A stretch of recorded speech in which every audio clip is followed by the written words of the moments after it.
What we are going to speak about is authentic Kabbalah, and we're going to give you a perspective not of scholars, but of practitioners, people who are Kabbalists.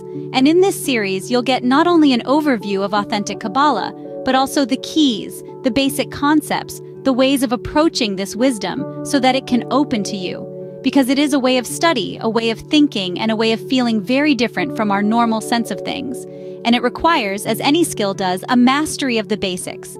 And in our series of 20 years of lessons, we will cover all of the ones that are important for you to know.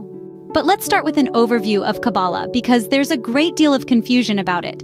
There's a lot of information about Kabbalah out there. I think maybe 1,000 books a year are published on the subject, and almost none of them have anything to do at all with Kabbalah. They're just some kind of a mishmash of people's imaginations, of what they think it could be, what it should be, their intuition, their imagination. And it's not their fault. There's a great longing to know what Kabbalah actually is, because there is a sensation that it's important, that it's powerful, and that it has a grasp of something that is hidden in this world. It's called a hidden science for 3 reasons. 1, it has been purposely hidden by the practitioners of Kabbalah themselves, by the Kabbalists. Kabbalah started 4,000 years ago with Abraham, around the year 1947 to 1948 before the Common Era. And for that period of time, 2,000 years until the beginning of the Common Era, the destruction of the Second Temple, it was not hidden. It was widely taught.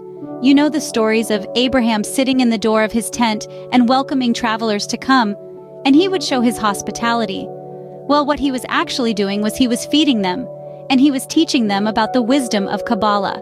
And the type of souls that lived at that time in this world were a little bit more refined than the souls that live now, and they understood it more naturally.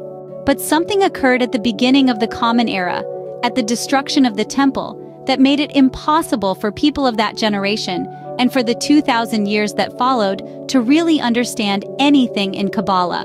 That's the point at which religions appeared. That's the point at which speculation about how this world works, what the universe is, what the creator is, and so on, grew up in the imaginations of people according to a particular principle that left to the forefront within the human being in their development. And this quality within people prevented them from understanding, and so the Kabbalists hid it. So if you don't have access to something, you still have the books. The problem is that it's also called a hidden wisdom because the books themselves are written in a very special language, unbeknownst to the people who were reading them.